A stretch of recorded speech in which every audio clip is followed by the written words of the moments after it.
আজ আমরা দশম শ্রেণীর কোষে দেখি 16 2-এর 1-এর দাগের অঙ্কটি সলিউশন করব। দেখো অঙ্কটি রয়েছে শঙ্কুর আয়তন নির্ণয় করি যখন ভূমির ক্ষেত্রফল 1.45 বর্গমিটার এবং উচ্চতা 2.4 মিটার। তো এখানে দেখো দুটি বিষয় দেওয়া রয়েছে, ভূমির ক্ষেত্রফল এবং আর শঙ্কুটির উচ্চতা। তো সুতরাং আমরা দেখো ছবির মাধ্যমে বিষয়টা একটু বুঝে নিই।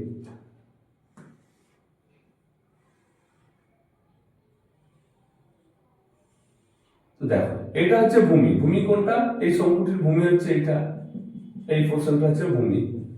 আর ভূমির সব কি হয়, একটা বৃত্ত। এখানে দেখো ভূমি হয়েছে একটা বৃত্ত, যেটা হচ্ছে তোমার এই বৃত্তের ক্ষেত্রফল সূত্র কি জানি আমরা, পাই আর স্কয়ার।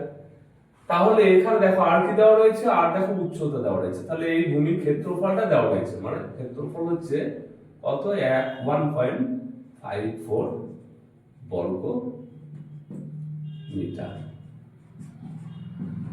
আর দেখো উচ্চতা দেওয়া রয়েছে, কত উচ্চতা দেওয়া রয়েছে তোমার 2.4 মিটার।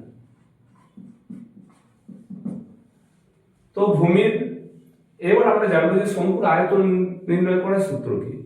তো সেটা আমরা আগেই জানি, যে আগের অঙ্ক করার সময় আমরা দেখেছি বা প্রাথমিক দিকে আমরা আলোচনা করেছি যে আয়তন বের করার ফর্মুলা হচ্ছে 1/3 পাই আর স্কয়ার এইচ। তো দেখো পাই আর স্কয়ার, তো এখানে দেখো ভূমির ক্ষেত্রফল হচ্ছে পাই আর স্কয়ার, সেটা পেয়ে যাচ্ছে। আর উচ্চতাও এখানে দেওয়া রয়েছে, এইচ এর মান উচ্চতাও দেওয়া রয়েছে। সুতরাং আমরা আর কিছু নতুন ভাবে বের করার দরকার নেই, আমরা শুধুমাত্র যে শঙ্কুর আয়তন যে ফর্মুলা, সেখানে কিন্তু এই মানগুলো ইনপুট করে আমরা অঙ্কটি সলিউশন করতে পারবো। তো দেখো আমরা তবে প্রাথমিকভাবে লিখে নেব যে ভূমির শঙ্কুটির উচ্চতা, এখানে লিখে নেব যে শঙ্কুটির উচ্চতা এইচ, উচ্চতাকে এইচ দিয়ে চিহ্নিত করা হয়। এইচ সমান কত, 2.4 মিটার। আবার শঙ্কুটির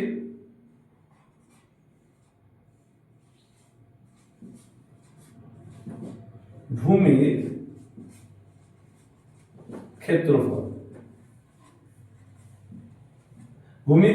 দেখো ভূমির ক্ষেত্রফল কি হয় না, এখানে ভূমি হচ্ছে একটা বৃত্ত, সেই জায়গা থেকে আমরা বৃত্তের ক্ষেত্রফল জানি পাই আর স্কয়ার। তাহলে আমরা পাই আর স্কয়ার লিখতে পারি, পাই আর স্কয়ার সমান কত, 1.54। এবার দেখো শঙ্কুটির আয়তন, অতএব শঙ্কুটির আয়তন সমান, আমরা সাইড পাশে করতে পারি, শঙ্কুটির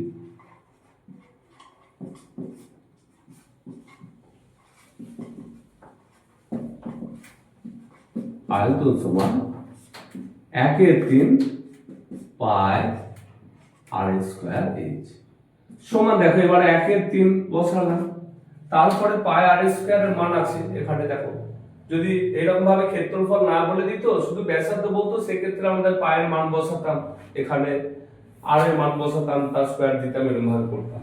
কিন্তু এখানে যেহেতু টোটালটাই বলে দেওয়া রয়েছে, বৃত্তে এখানে ভূমির ক্ষেত্রফল বলে দেওয়া রয়েছে, তাহলে ক্ষেত্রফল যে পাই আর স্কয়ার, তার মানটাকে আমরা এখানে ইনপুট করে নেব এই টোটালটা।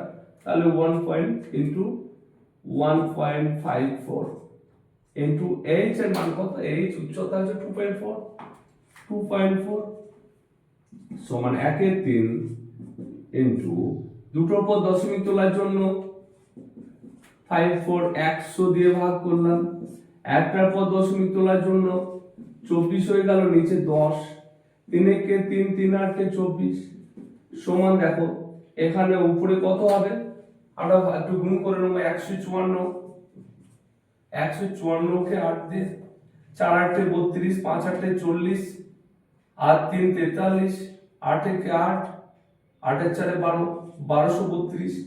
তাহলে এখানে 1232, আর নিচে হচ্ছে দেখো 100 কে 10 দিয়ে গুণ করলে 1000।